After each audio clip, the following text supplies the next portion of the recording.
구원을 감사하고 감사하라 하는 제목으로 하나님의 말씀을 잠시 나누고자 합니다. 추수는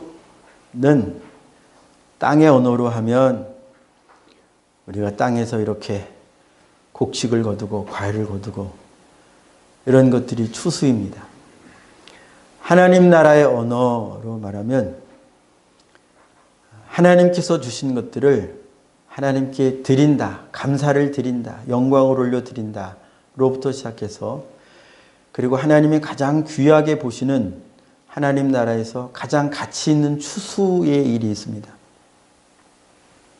그것은 영혼을 구원하는 일이고 영혼이 구원받는 일이에요.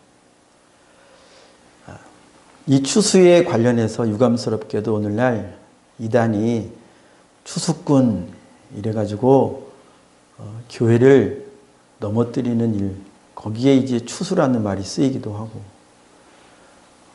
그러나 우리는 바른 의미로 사용하면 됩니다. 추수감사 주일임에도 불구하고 저희가 찬송 가운데서 저희가 보통 부르는 찬송가를 택하지 않고 그리스도의 구원, 그분께서 저희를 이 세상 가운데 인도해 가시고 보호해 가시는 그 내용으로 찬송을 한 것은, 저 여러분들이, 제가 바라고 믿는 것은 저 여러분들 한 분도 예외 없이 다 그리스도께서 세상에서 건져서 추수하셔서 그리스도의 품 안에 하나님의 나라에 들이신, 알고 보라고 표현된 그런 인생인 것을 믿고 그런 인생이 되어가기를 바라고 하는 그런 마음으로 오늘 말씀을 준비합니다. 그래서 저희는 오늘 말씀을 통해서 나는 하나님께서 구원하신, 하나님께서 날 추수하신 알곡인가에 대해서 생각해 보고, 그리고 감사하게 되고, 그리고 그 감사가 그리고 그 믿음이 더 견고하게 세워지기를 축복합니다. 하나님 나라의 가장 귀한 추수라고 하는 것이 영혼 구원이라고 하는 점에 있어서 예수님께서 누가복음에서 이렇게 말씀하셨어요. 10장에 보면 70 제자들을 전도 사역으로 파송하시죠. 그때 기도하라라고 하실 때에 뭐라고 하시냐면, 희어져 추수할 것은 많은데 추수할 일꾼이 적다라고 말씀하시면서 예수님이 사용하시는, 예수님이 제자들, 즉 예수님과 제자들 사이에서, 하나님 나라에서, 교회 공동체에서 사용하는 추수의 의미는 죄에 빠져있는 영혼, 멸망에 빠져있는 영혼을 하나님 나라로 옮겨드리는 이 일을 예수님은 추수라고 하신 거예요. 우리는 아까도 잠깐 말씀드렸습니다. 눈에 보이는 어떤 수확하는 일을 추수라고 말하죠. 그게 땅에서 쓰는 추수의 의미. 우리는 추수라고 말할 때, 주님 제가 추수해서 감사합니다. 추수의 시작은 그렇습니다. 눈에 보이는 우리의 재능 하나님께 드리고, 우리의 물질 하나님께 구별하여 드리고, 우리에게 주신 여러 가지 것들, 헌물의 모양으로, 여러 가지 모양으로, 헌신으로 또 이렇게 주님께 드리는 것들, 이게 일종의 추수일 수 있겠죠. 그리고 다시 한번 말씀드리지만은 가장 하나님이 가치 있게 귀하게 보신다, 가장 가치 있게 귀하게 보신다라고 제가 자신 있게 말씀드리는 것은 영혼을 살려, 영혼이 살아나서 하나님 나라로 들어가는 것이에요. 한번 예를 들어 보겠습니다. 여기 부모님 세대가 많이 계신데 또 사랑하는 친구도 있고 동생들도 있고 뭐 누나도 있고 가족도 있고 그럴 것입니다. 그런데 내가 가장 사랑하는 아버지, 어머니, 내 사랑하는 자녀, 내 사랑하는 아내, 남편이 이 땅에서 한 달 동안만 사이좋게 잘 지내다가 한 달 후에는 철천지 원수처럼 영원히 나하고 얼굴도 못 보고 나하고 원수처럼 지내야 한다고 한다면, 만약에 그게 정해져 있고 그런다면 이 한 달 동안에 정말로 기쁠 수 있을까요? 그렇게 정해져 있다면 우리는 기뻐하지 못할 거예요. 한 달이 너무 짧게 여겨질 것이고 한 달 후에 있을 그 일 때문에 괴로울 것입니다. 그러나 만약에 이 한 달이 되는 시점에 이르기 전에 기회가 있다면, 철천지 원수가 되지 않을 기회가 이 한 달 안에 있다면, 내가 이 사람과 영원히 헤어지지 않고 끝까지 나의 사랑하는 자녀, 끝까지 나의 사랑하는 부모, 끝까지 나의 사랑하는 친구로 나와 함께 이 기쁨과 즐거움을 나눌 수 있는, 원수되지 않을 기회가 그 사람과 나 사이에 있다면, 있는 것을 안다면, 그러면 이것을 아는 저와 여러분들이 이 기회를 붙잡으려고 애쓰고 노력하지 않겠습니까? 맞죠? 진짜로 그렇게 그 일이 일어날 것이고, 진짜로 내게 주어진 시간이 한 달뿐이라는 것을 나도 알고 내 사랑하는 자녀도 알고 부모도 안다면 이 둘은 노력을 할 거예요. 만약에 내 자녀는 모르고 내 부모는 모르고 나만 안다면 나 혼자라도 노력을 할 것입니다. 어떻게 해서든지 이 한 달이 다 지나기 전에 이제 있을 그 시간이 닥치지 않도록 힘을 다하겠죠. 얼만큼 힘을 다할까요? 내가 사랑하는 만큼 힘을 다하겠죠. 사랑하는 만큼.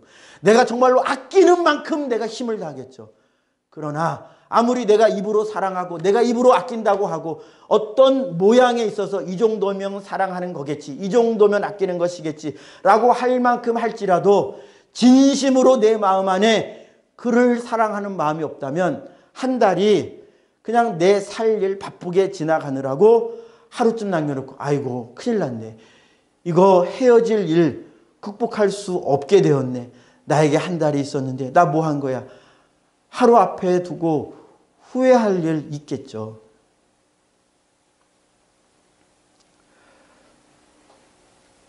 주님은, 자, 저희가 오늘 읽은 말씀 속에서 그래서 누가복음에서 보게 하신 주님이 여러분들을 사랑하시고 택하셔서 그래서 우리와 헤어지지 않으시기 위하여 영원히 당신 안에 있는, 당신이 만들어 놓으신 이 모든 것을 하나님의 사랑하는 자녀들로 하여금 누리도록 하시기 위하여 값을 치르신, 하나님이 먼저 값을 치르신 일을 저희가 오늘 본문 말씀을 통해서 보게 될 것입니다. 자, 본문으로 돌아와서요. 하나님의 택하신 백성들 구원을 받았습니다. 그런데 오늘 말씀에 보니까 구원받은 백성들 뿐 아니라 모든 사람이 항상 죄를 짓는다고 하는 것을 성경이 말하고 있는데요. 이거 우리에게 큰 문제가 아닐 수 없습니다. 모든 인류가 죄를 지을 수밖에 없다는 이 사실은 세상 사람들에게도 큰 문제가 아닐 수 없습니다. 일단 모든 사람이 죄를 짓는다고 하는 점에 있어서, 자, 우리 오늘 본문 46절 말씀 함께 읽겠습니다. 시작.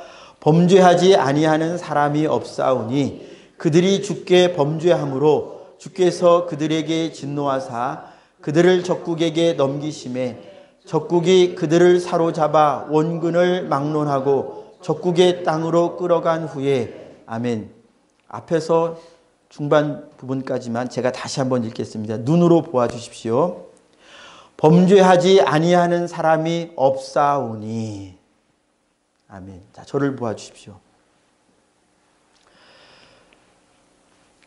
모든 사람이 죄를 짓습니다.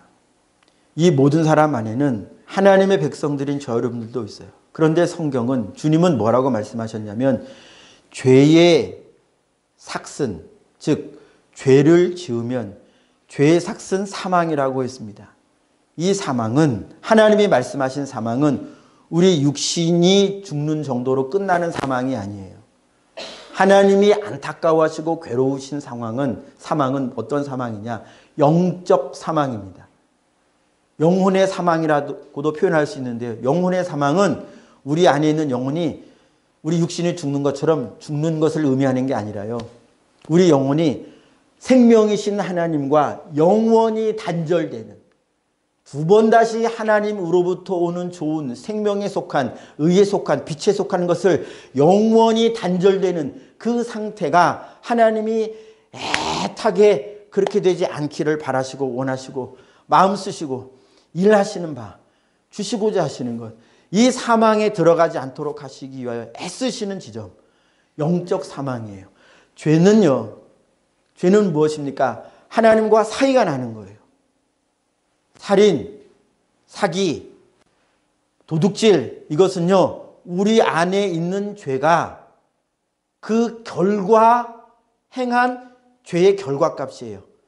죄가 속에 있으면요, 죄라는 것, 죄의 근성이 우리 안에 있으면요, 그 죄의 근성을 처리하지 못한 자는 반드시 이 죄가 역사해서, 이 사람 안에서 역사해서 생각을 붙잡기 시작하고 나중에는 행동까지도 하게 하는 거예요. 그래서 살인하는 행위를 하는 거예요. 죄의 마음이 있기 때문에, 그래서 도둑질하지 말라 하는 말씀을 들어놓고도 도둑질을 하는 거예요. 문제는 우리 안에 있는 죄입니다. 죄의 행동은요, 나쁜 거지만 이거보다 더 큰 문제는 이 죄를 야기하는, 이 죄를 해산하는 죄의 속성이 저 여러분들 안에 있을 때, 이게 문제예요. 자, 그런데요, 46절에서 읽었죠. 모든 사람은 죄를 짓지 않는 사람이 없대요. 이건 하나님의 자녀들에게도 똑같이 해당이 됩니다. 자, 문제가 생겼어요. 죄의 삭은 사망이라고 하나님이 말씀하셨는데, 죄에서 우리가 건진받았는데, 이제 예수 안에 있는 자에게는 결코 정죄함이 없다고 했는데, 이거를 자세하게 설명할 시간은 안 되고요. 간략하게 말씀을 드리면, 하나님께서 하나님의 자녀로 만드신 다음에 예수 안에 있게 하는 이 사람들의 가장 특징적인, 상당히 특징적인 하나의 행동이 무엇이냐? 그건 나를 날마다 깨끗하게 하시는, 날마다 나를 의롭게 하시는 예수의 피의 공로를 이 하나님의 백성들은 항상 붙잡고 의지하면서 예수님의 피의 공로 안에서 살기를 힘쓴다는 거예요. 모든 죄를 깨끗하게 하시는 예수의 피의 공로를 우리가 매일 우리 마음속에 품고 있기 때문에 46절에서 우리가 범죄하지만은 하나님의 자녀임에도 불구하고 쓸데없는 말, 남을 상처 주는 말, 일을 잘못 그르치는 일들, 심지어 세상 사람들이 다 죄라고 가리키는 그 추악한 일을 함에도 불구하고 다윗처럼, 모세처럼, 베드로 제자들처럼 결코 내가 하지 않으리라 사람들 앞에서 장담했던 그 일을 어느 순간에 그렇게 저지르고 마는 그런 연약함이 하나님의 택하신 백성들 안에도 있어요. 그러나 택하신 백성들과 택함받지 못한 백성들의 차이점이 무엇이냐면요, 바로 여기입니다. 자, 우리 함께 고백하기를 원합니다. 회개.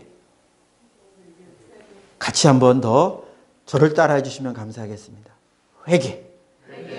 이 회개가 하나님의 택함받은 자녀냐, 아니면 택함받지 못한 자녀냐를 가를 만한 절대적이고 유일한 것은 아니겠으나 그러나 저희가 상당히 관심을 가지고 마음을 쏟고 보아야 할 지점임은 틀림없습니다. 왜 회개가 하나님의 택한 백성과 하나님의 택함받지 못한 그 백성 사이를 가르는 어떤 요소처럼, 어떤 표처럼 역할을 할 수 있느냐, 우리 말씀을 통해서 왜 그런지 한번 보도록 하겠습니다. 자, 47절 48절 우리 함께 읽습니다. 47절 48절 시작. 그들이 사로잡혀간 땅에서 스스로 깨닫고 그 사로잡은 자의 땅에서 돌이켜 주께 간구하기를 우리가 범죄하여 반역을 행하며 악을 지었나이다 하며 자기를 사로잡아간 적국의 땅에서 온 마음과 온 뜻으로 주께 돌아와서 주께서 그들의 조상들에게 주신 땅, 곧 주께서 택하신 성읍과 내가 주의 이름을 위하여 건축한 성전 있는 쪽을 향하여 주께 기도하거든. 아멘. 46절부터 보니까 하나님의 택하신 백성이라고 우리가 생각할 수 있죠. 그들이 하나님께 범죄해서 자, 어떤 기간이 있어요. 범죄한다고 하나님이 즉각적으로 죄의 삭은 사망이요. 사망의 어떤 면들을 경험하도록 하셔서 징벌이죠. 징계죠. 징계는 사망의 요소들을 포함하고 있어요. 고통, 슬픔, 괴로움. 천국에는 없는 이 사망의 요소들을 하나님이 징계하실 때는 이런 것들이 우리에게 와요.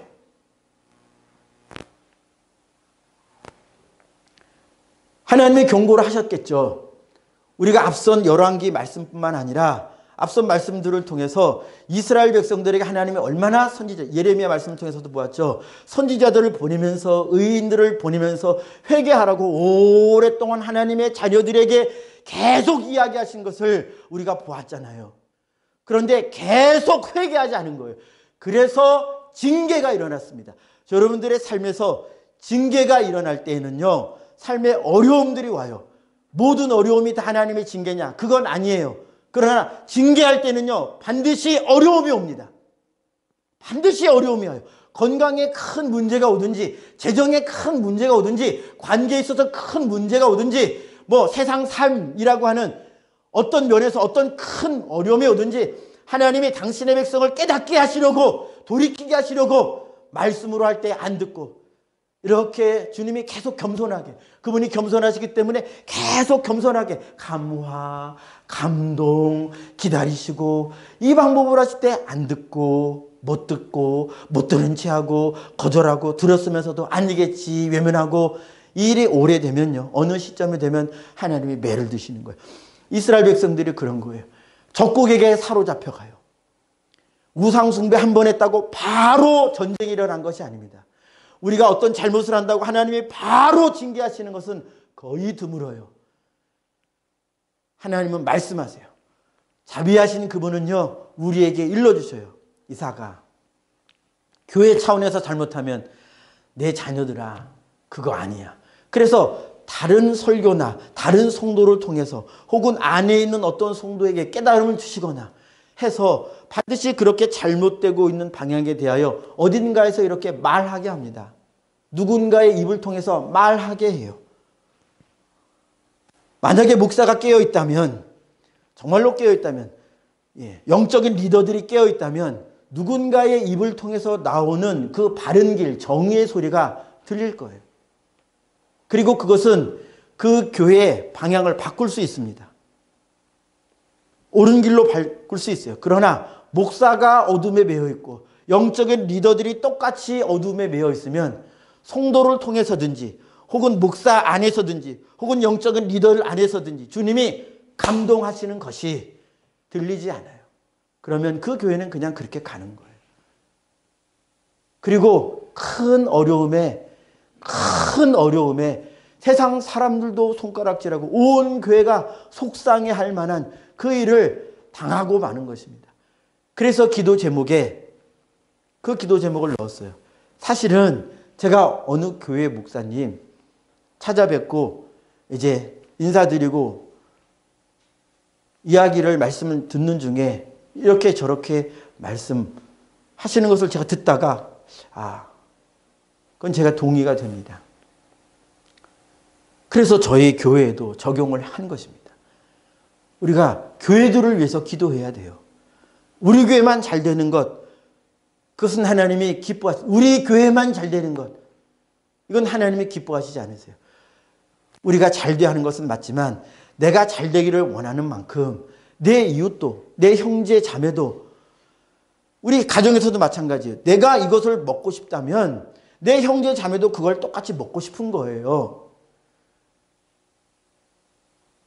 내가 그것을 먹으려고 손을 내미는 것이 맞겠지만, 그러나 손을 내밀어서 이거 네가 먼저 먹어라. 내가 먹고 싶은 만큼 먼저 주는 거예요. 우리가 하나님 앞에서 주님, 우리 교회에 이것이 필요합니다. 이것이 필요합니다. 내게 이것이 필요합니다. 이것이 필요합니다. 이런 은혜가 필요합니다. 이런 은사가 필요합니다. 이런 믿음이 필요합니다. 그러면 우리가 생각해 보는 거예요. 야, 이런 은혜와 은사가 내 형제 자매, 믿음의 형제 자매에게도 필요하다. 내 이웃 교회, 저 교회에 필요하다. 저 민족에게도 필요하다. 필요하죠. 내게 필요하면 그들에게도 필요한 거예요. 그러니까 기도할 때 주님, 내게 이런 은혜를 주세요. 이런 은사를 주세요. 우리에게 이런 은혜를 주세요. 이런 은사를 주세요. 그 교회와 그 형제 자매가 받을 그릇이 되면 거기에서 이루어지고요.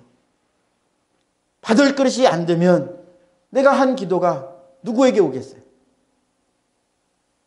내가 그를 위한 기도가 사라져 버리겠습니까? 아닙니다. 내가 빈 평안은요, 내가 빈 축복은요, 그가 받지 않으면 내게로 오는 거예요.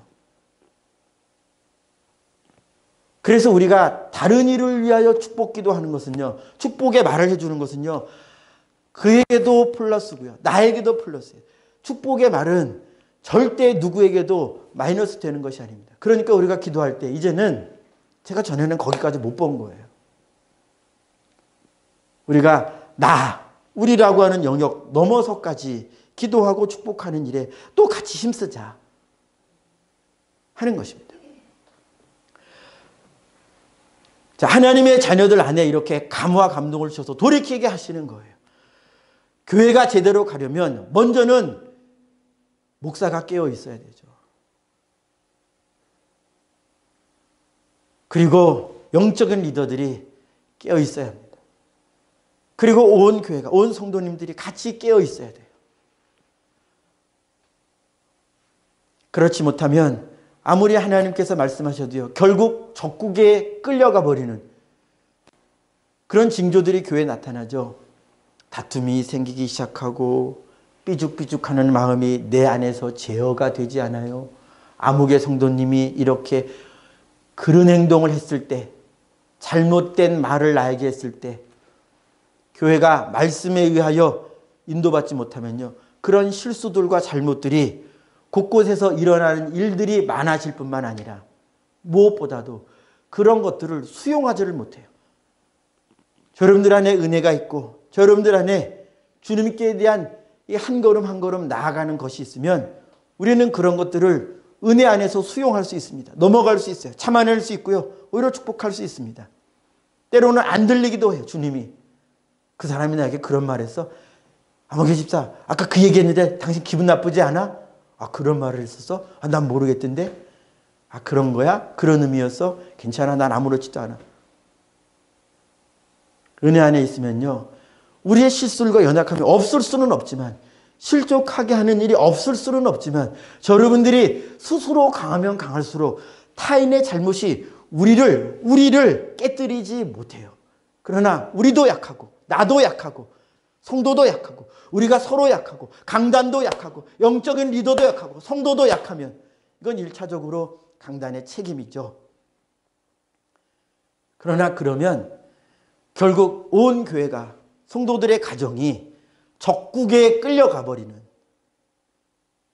그런 일이 생기는 거예요. 그러지 않아야 하는데요. 자, 적국에 끌려가지 않는, 혹은 적국에 끌려가도 회복하게 되는 것은 회개입니다. 회개. 이 회개를 하는 자들이 오늘 말씀을 보면 하나님의 택하신 자녀들이라고 하는 것을 우리가 알 수 있어요. 이 말씀이 회개하라, 이 말씀이 모든 세계에게, 모든 사람들에게 선포되지만 분명히 차이가 생깁니다. 하나님의 자녀는 돌이켜요.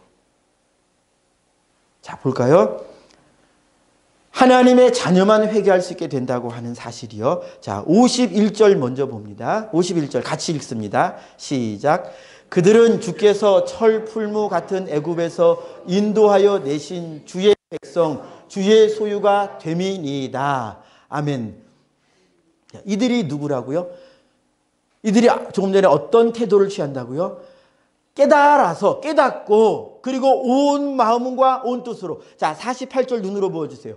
온 마음과 온 뜻으로, 어디에서? 사로잡혀간 그 적국에서, 어려운 환경 가운데서, 내게 닥친 이 환난 속에서 마음을 다하여, 뜻을 다하여 하나님께 사죄의, 용서의 기도를 드리게 된다는 거예요. 이렇게 될 때 솔로몬이 기도한 바가 뭐냐면, 그러면 주님 용서해 주세요. 그러니까 주님이 용서를 하시는 거예요. 이 기도, 이 솔로몬의 기도를 성경에 기록하게 하신 것은요, 하나님의 택하신 자들이 잘못해서 잘못합니다. 그러나 주님 구하오니 그들이 그 어려움 속에 징계 속에서도 깨닫고 주님 앞에 용서해달라고 기도하게 해주세요. 그들을 가리켜 솔로몬이 다시 무엇이라고 말했습니까? 그들은 하나님이 구원해 내신 주의 백성, 주의 소유 아닙니까?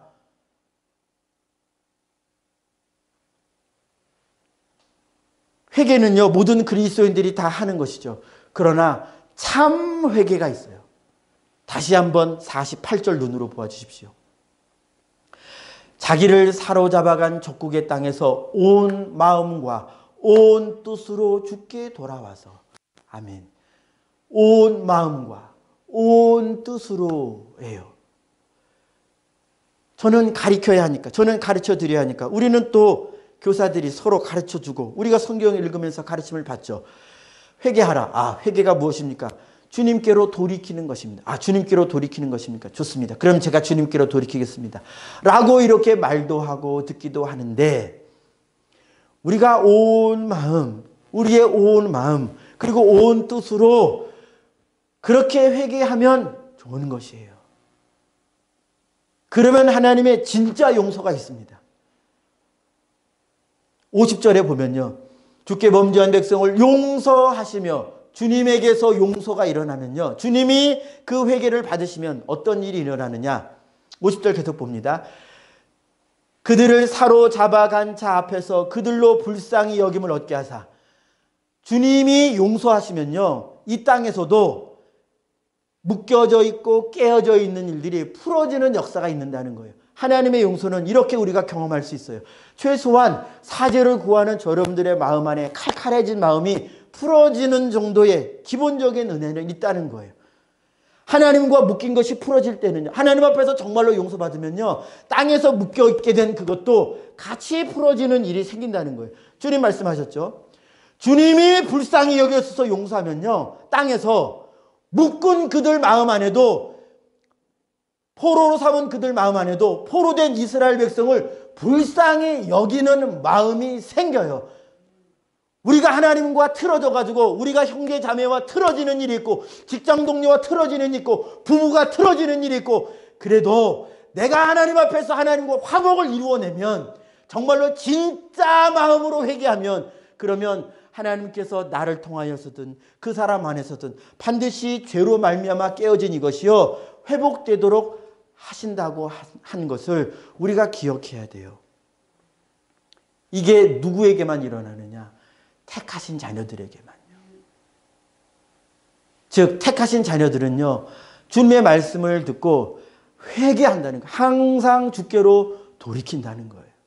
그러나 하나님의 택하신 자녀들이 아닌 자들은요, 이 회개가 온 마음과 온 뜻에서 멀어요. 형식적인 회개. 그래서 교회 와서도 그냥 기도 시간이니까 기도를 해요. 그냥 기도하는 거예요. 회개 시간이 되어서 회개한다고 그냥 회개를 하는 거예요. 마음에서 회개를, 제가 예배 시간 서두에 계속 강조하는 게 그거잖아요. 온 마음과 진심으로. 우리가 잘못을 했어도 진심으로. 하나님은 그 진짜 마음을, 진짜 마음을 원하세요. 그걸 가지고 하나님 앞에 나와서, 하나님, 나 일주일에 이렇게 잘못했네요. 잘못했습니다. 내가 나를 봐도 한심하고 좀 모자르고 죄송스럽고 그런 마음이 좀 생기기 시작해야죠. 내가 내 일주일의 삶을 보는데 전혀 하나님 앞에 미안한 마음이 한 구석도 없다. 이거 정말 회개해야 돼요. 정말 회개해야 돼요. 아직 살 기회가 있습니다. 아직 살 기회가 있어요. 하나님의 자녀가 아닌 자들은요. 그런데요, 하나님의 자녀도요, 하나님이 인도해 주시기 시작하는 역사의 어느 시점에서는요, 이렇게 똑같이 하나님을 떠난 자들과 방황하고 방탕할 때는요, 하나님께 대한 진실한 마음이 거의 없죠. 제가 저를 보니까 그래요. 그러니까 내가 오늘 하나님께 진실한 마음이 없어. 그 목사님이 택함받은 백성이 아니래. 아니요, 저는 그런 말씀 드리는 게 아니고요. 택함받은 자녀는 회개를 해요. 회개함으로 나아갑니다. 택함받은 자녀들 중에도요, 택하셨으나 아직 하나님의 본격적인 역사가 없을 수 있는 사람도 있어요. 아직 그 단계에 들어가지 않은 사람도 있어요. 그러니까 이 회개가 절대적인 증거라는 것은 아니라는 거예요. 아까 제가 서두에 말씀드렸죠. 그러나 중요한, 우리가 우리 자신을 살펴볼 수 있는 굉장히 중요한 요소라는 것은 틀림없다는 것입니다. 자, 마지막 이 부분만 볼게요. 하나님께서요, 진리의 말씀으로 우리를 낳으셨다고 야고보서 1장 18절 말씀에 말씀하셨어요. 진리로 하나님의 말씀에 사로잡힌 바 된 저 여러분들의 마음 한 구석이라도 진리의 말씀이 저 여러분들을 딱 붙잡으면요, 어디로 가느냐? 말씀을 향하여 가는 일이 생겨요. 이건 주님의 말씀에 정하신 것입니다. 자, 우리 53절 같이 읽습니다. 시작. 주 여호와여, 주께서 우리 조상을 애굽에서 인도하여 내실 때에 주의 종 모세를 통하여 말씀하심 같이 주께서 세상 만민 가운데에서 그들을 구별하여 주의 기업으로 삼으셨나이다. 아멘. 오늘 본문 안에서 그냥 읽으면 솔로몬이 육적인 이스라엘들이 잘못해서 하나님이 적국에 사로잡히게 하셨을 때 회개하게 해주시고 회개하면 돌아오게 해주세요 라고 육적 이스라엘을 향하여 말하는 것으로 우리가 읽을 수 있습니다. 그러나 관심을 가지고 영적 이스라엘에게 적용을 해보면, 자, 주의 말씀 같이 주님이 애굽에서 건져낸 자들이면요, 주님이 죄에서 건져내셔서 하나님의 기업으로 하나님의 소유로 삼은 자들은요, 오늘 말씀에 기록된 것과 같이 주님의 말씀을 읽고 들을 때 깨닫는 일이 생겨요. 그리고 주 말씀을 향하여 내가 온 마음으로 말씀을 향하여 가야겠구나, 내가 온 뜻을 다해서 하나님의 말씀 따라 살아야겠구나 하는 것이 마치 샘이 터지듯 저 여러분들 안에서 솟아나오기, 최소한 성전, 에스겔 47장에 나오죠. 성전에 문이 막혀 있는데 그 문 아래로 샘물이, 보좌로부터 흘러나온 샘물이 이렇게 졸졸졸 흘러나오는 것처럼 여러분들 안에 샘이 나오듯이 배어 나온다. 최소한 배어 나오기 시작한다는 거예요. 말씀을 향한 우리의 속사람의 움직임이 시작된다는 것입니다. 여러분들 안에 이것이 있어야 돼요. 내가 말씀 읽어야지, 내가 기도해야지, 내가 기뻐해야지, 내가 감사해야지, 내가 화내지 말아야지, 내가 양보해야지, 내가 평화를 만들어야지 하는, 그래야지, 말씀대로 그래야지, 그런 생각이 자꾸 든다 이것입니다. 왜? 주님이 그 생각을 자꾸 불어넣어 주시거든요. 말씀을 마무리하겠습니다. 여러분들이요, 그래서 우리는 오늘도 나를 살펴보아야 하는 거예요. 내가 하나님의 추수된 하나님의 백성이면요, 여러분들은 계속 어떤 일이 있다고요? 회개, 즉 고쳐가는 일이 있다고요. 매일 우리의 남아있는 이 삶 동안에 나를 하나님의 신부로, 그리스도의 신부로 만들어가는 일과 더불어 택함받지 못했다고 하는, 아직 멸망에 있다고 하는 그가 내 형제일까? 저 사람이 내 자매일까? 그대로 살면 안 되는데, 그대로 살면 안 되는데, 그래서 복음을 자꾸 전해주려고 하는, 나와 같이 하나님의 백성으로 살도록 만들고자 하는 생각이 자꾸 든단 말이에요. 그러나 악한 자는요, 악한 영은요, 악한 생각은요, 이 생각을, 주님이 주시는 생각을 자꾸 제어해서 바빠. 다음 시간에, 물론 주님도 다음에 하실 수 있어요. 그러나 이 생각을 억누르는 생각을 말씀드리는 거예요. 이런 마음을 억누르는 마음이 있어요. 이런 마음을 억누르는 상황들이 있어요. 그것은 분별해야 된다는 것입니다. 아무쪼록 여러분들이요, 여러분들이 하나님 나라의 알곡으로 추수되었다면, 주님이 말씀하셨습니다. 누가복음 10장 20절에서 그러나 귀신들이 너희에게 항복하는 것으로 기뻐하지 말고, 세상에 많은 좋은 일들이 있지만 그것으로 기뻐할 수 있겠지만 그것 말고 우리가 정말로 관심 있게 항상 보고 매일 보면서 기뻐해야 할 것을 주님이 일러주셨어요. 뭐라고 말씀하셨느냐? 너희 이름이 하늘에 기록된 것으로 기뻐하라. 아멘.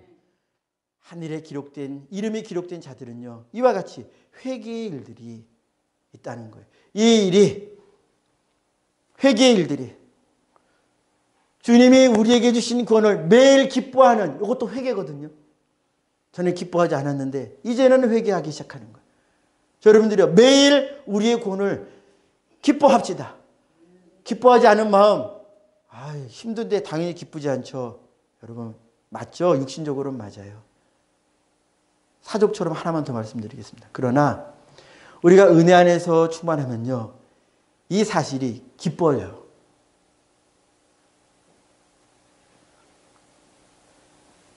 그러나 세상에 바쁘면 이 사실이 조금 멀어요. 멀게 느껴져요.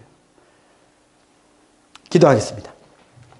자, 우리 합심하여 먼저 기도하기 원합니다. 주님, 내가 매일 기뻐하고 감사할 수 있는 것을 주님이 알려주셨습니다. 내 이름이 주님께 추수되어서 택한 받은 하나님의 백성이면 기뻐할 수 있음을, 기뻐하지 못하는 것은 기뻐하지 못하게 하는 여러 가지 환경들 안에 우리가 어쩔 수 없이 매일 수밖에 없는 우리의 연약함, 그것이 원인입니다. 이런 환경들이 원인이 되기도 합니다.